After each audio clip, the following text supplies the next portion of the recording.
સુંદર મજાની વાત કરી દો। તમે જાણો છો કે હિન્દુ સંસ્કૃતિ પ્રમાણે પોતાનું સ્વજન મૃત્યુ પામે તો એની પાછળ એના જે અસ્થિ હોય છે એ અસ્થિ વિસર્જનની એક પરંપરા છે।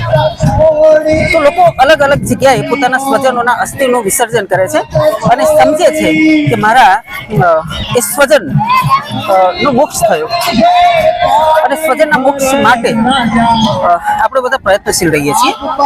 અહીંયા નાગધરો છે, એ નાગધરાની અંદર લોકો અસ્થિ વિસર્જન કરવા માટે આવ્યા છે। અહીંયા આપણને પંડિતો પણ મળશે અને તેની સાથે સાથે એમના જે ગ્રાહકો છે, શું કહી શકાય, જે પોતાના સ્વજનના મોક્ષાર્થ માટે આવ્યા છે એવા લોકો પણ મળશે। તો જોઈએ અહીંયા ગીત સંગીત સાથે લગભગ ભોજન સમારંભ પણ થઈ રહ્યો છે।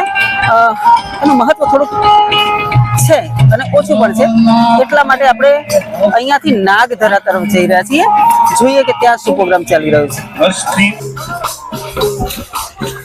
દોસ્તો ભજન કીર્તન થઈ રહ્યું છે, આપણે એમને વ્યૂ લેવો છે। શંખ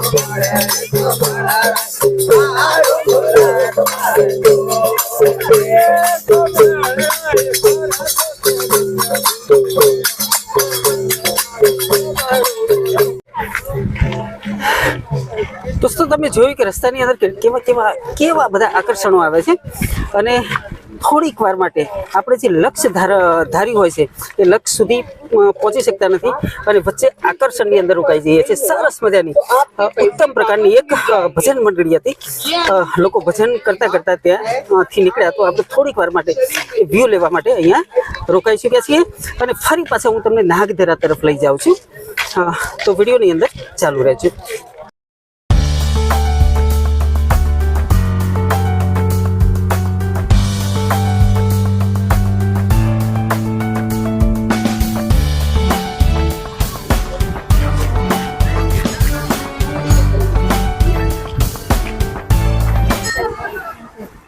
તો દોસ્તો અહીંયા આપણે નાગધરા કુંડ આવી ચૂક્યા છીએ। બહેનો માટે ખૂબ સરસ મજાની વ્યવસ્થા કરી છે, એક કાપડની દિવાલ કરી નાખી છે, જેના કારણે એમને કોઈ જોઈ ના શકે। ખૂબ જ ઉત્તમ પ્રકારની વ્યવસ્થા પ્રશાસન તરફથી। અંદર લોકો ગીતો ગાઈ રહ્યા છે અને સાથે સાથે આનંદ પણ કરી રહ્યા છે।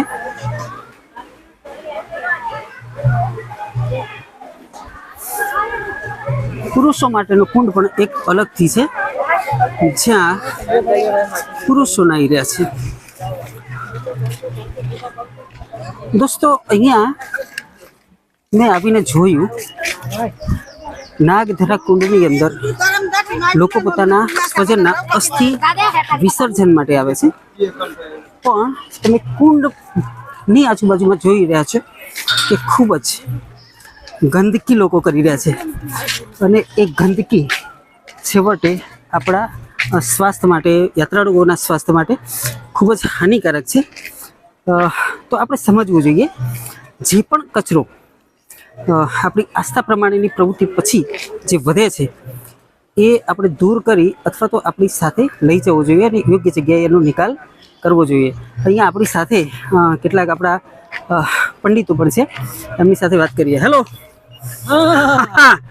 કેમ છો? મજામાં? પાકા ભાઈ?